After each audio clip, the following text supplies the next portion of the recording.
ayah saya almarhum Ismail Komar. Jadi beliau almarhum ini bernazar kalau misalnya dia mendapatkan sesuatu yang bagus, dia pengen menyebarkannya gitu. Jadi bisa bermanfaat untuk semua orang. Salah satunya itu manfaat kesehatan dari kopi sendiri, memperbarui strategi marketing. Jadi yang pertama, strategi marketingnya itu dari mulut ke mulut. Lanjut saya perbarui lagi, itu jadi yang online karena sekarang zamannya online. 1 bulan kita omset rata-rata di 40 juta. Iya, 40 juta ya 1 bulannya. Karena kita nggak cuma ada makanan sama kopi biasa, tapi kita juga menyediakan kopi yang sehat dan bermanfaat.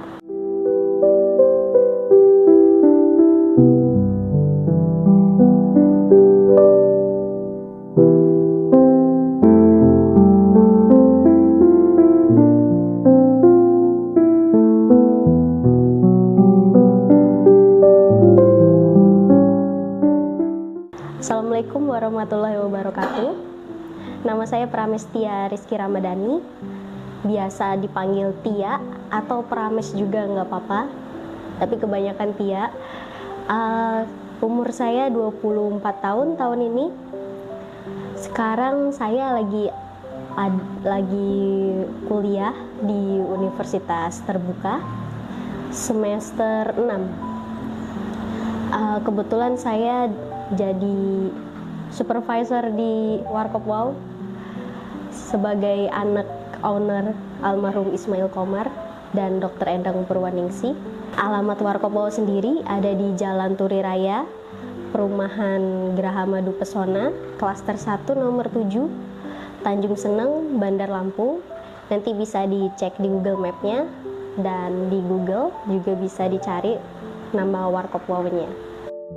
Untuk pertama itu Warkop Wow ini berdiri karena sebuah nazarnya ayah saya almarhum Ismail Komar. Jadi beliau almarhum ini bernazar kalau misalnya dia mendapatkan sesuatu yang bagus, dia pengen menyebarkannya gitu. Jadi bisa bermanfaat untuk semua orang. Salah satunya itu manfaat kesehatan dari kopi sendiri. Ya, kebetulan almarhum itu punya penyakit diabetes, dan penyakit diabetes ini udah lama banget berpenghuni di dalam badannya. Itu sekitar 10 tahun. Iya, 10 tahun. Pertamanya nyumput-nyumput. Setelah itu lama-kelamaan ketahuan karena dia kok makin lama makin habis badannya. Iya. Ternyata dia kena diabetes yang sudah parah banget, dan itu baru ketahuan di 2018. Nah, di tahun 2018 itu tahun lagi parah-parahnya. Karena sakitnya ayah tuh lagi parah-parahnya. Di 2018 Januari sampai Februari diobatin di rumah sakit 2 bulan, nggak pulang-pulang tuh ke rumah. Setelah itu setelah pulang, dan almarhum ini karena diabetes diwajibin untuk yang disuntik itu, insulin. Diwajibin untuk insulin sehari 3 kali setelah makan, kalau nggak salah setelah makan waktu itu. Dari situ almarhum ini kan takut jarum. Nah, dia setiap mau insulin itu kayak udah mau insulin lagi, udah mau jamnya ya gitu. Gara-gara takut jarum itu. Terapi yang lain mau nggak gitu. Terapi yang lain mau nggak kita coba terapi kopi. Kebetulan ibu saya tuh juga ternyata dia penggiat kopi, cuman nggak ngomong blak-blakan kalau lagi meneliti kopi sama penggiat kopi gitu. Waktu itu dicobalah kopi biasa yang ada di warung-warung, tapi nggak pakai gula, dan hasilnya ya respon dari almarhum, dari ayah saya tetap nggak suka karena kopi itu pahit. Dulu almarhum itu lebih ke teh, orang dicobain kopi responnya kayak pahit banget, jadinya langsung coba kita buat inovasi lagi di situ. Kopinya kita ubah deh, kita coba cari kopi lagi yang sekiranya nyaman di mulut, nyaman di mulut, nyaman di lidah, nyaman di lambung juga gitu, nyaman di perut juga. Dari situ, dari nyoba-nyoba kopi, ngulik-ngulik kopi, nggak kerasa udah sebulan hampir selesai ngulik-ngulik kopi. Bulan berikutnya nggak pakai insulin lagi. Iya, jadi lepas insulin. Almarhum ini lepas insulin. Setelah minum kopi, sekalian ngulik-ngulik kopinya. Jadi, oh ternyata kerasa ya, ada loh manfaatnya kalau kita minum kopi tanpa gula.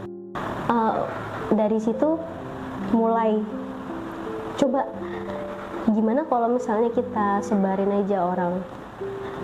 ke orang gitu, berita bahwa sebenarnya kopi ini tidak selalu manis. Itu nggak selamanya harus manis kopi itu pokoknya, karena kita ini kan udah ketanam kalau kopi itu manis gitu kan, kopi plus gula itu udah paling enak, dan ternyata nggak seharusnya selamanya seperti itu. Belum lagi ditambah ada artikel-artikel yang banyak banget bertebaran di internet kan ya, nggak boleh minum kopi kalau lagi penyakit ini. Tapi nggak ditelusur lagi lebih lanjut, sebenarnya nggak boleh minum kopinya ini karena kopinya memang yang tidak baik, atau ada sesuatu di dalam kopi ini yang tidak